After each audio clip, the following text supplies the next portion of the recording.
आशिष शेलार सध्या बोलतायत, आपण थेट जाऊया तिकडे। राजकीय फायद्याला फिरणारे आम्ही आदित्यजी नाही। आणि अजूनही माझा सवाल आहे, ठीक आहे तुम्ही फिरता, तुमचा अधिकार आहे, प्रश्न विचारताय, तुमचा अधिकार आहे, पण तुम्ही प्रश्न सत्ताधारी राज्यातल्या लोकांना विचारताय, पण एकाही शब्दाने तुम्ही कंत्राटदारावर आदित्य ठाकरे बोट दाखवायला तयार नाही। कारण काय? आम्ही प्रश्न विचारले, कंत्राटदार हा चोरी करतोय, कंत्राटदार शेपणभूमीवर घेऊन जाणारा गाढ नाहीये, त्या कंत्राटदारावर दंडनीय कारवाई करा, आम्ही मागण्या केल्या आहेत।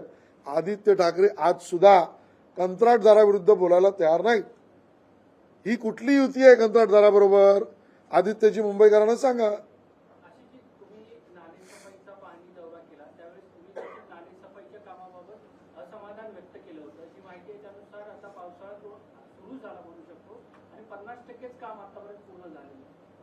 नाही, त्यातला आकडा मी बघितला तेव्हा 50% होता, आता किती झालाय मला नेमका माहित नाही, पण काम असमाधानकारकच आहे। काही ठिकाणी कंत्राटदाराने बेजबाबदारपणे केलाय। तंत्रज्ञानाचं हे युग आहे, AI ने तुम्हाला आकडे दिलेले आहेत। मुंबई महानगरपालिका आयुक्तांनी कारवाई त्या कंत्राटदारावर करावीच लागेल एक भाग, आणि दुसऱ्या बाजूने पर्यायी व्यवस्था उभी करायला लागेल। स्वतः एकनाथ शिंदेजींनी राऊंड घेतला, त्याही वेळेला 7 जूनपर्यंत त्यांना आकडा आणि वेळ दिलेली आहे। एकाही मुंबईकराला त्रास होता कामा नये। हिंदमाताला प्रामुख्याने जर आपण पाहिलं तर सकल भाग आहे, पाणी दरवर्षी त्या ठिकाणी साचतं, मात्र यावेळी जर आपण पाहिलं तर तिथले पंपिंग स्टेशन्स नव्हतं किंवा तिथे ती कनेक्शनच जोडण्यात आलेले नव्हते। पाणी तुंबल्याचं कळल्यानंतर तिथे मेनहॉल्स ओपन करण्यात आले आणि त्यानंतर तिथे जनरेटर आणून मग डिझेल भरलं जात होतं। इतका संतगती कारभार हे कमिशनरची सर्वस्वी चूक आहे।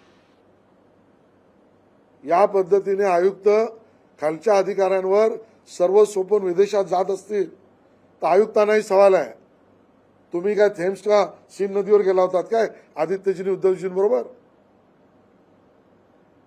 तुमच्या या ठिसाळ कारभारामुळे मुंबईकर सफर होतील का?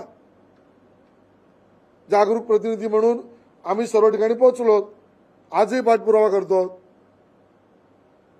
आदित्यजींनी तर तोंडच उघडू नये, त्यांना प्रश्न विचारायचे असतील।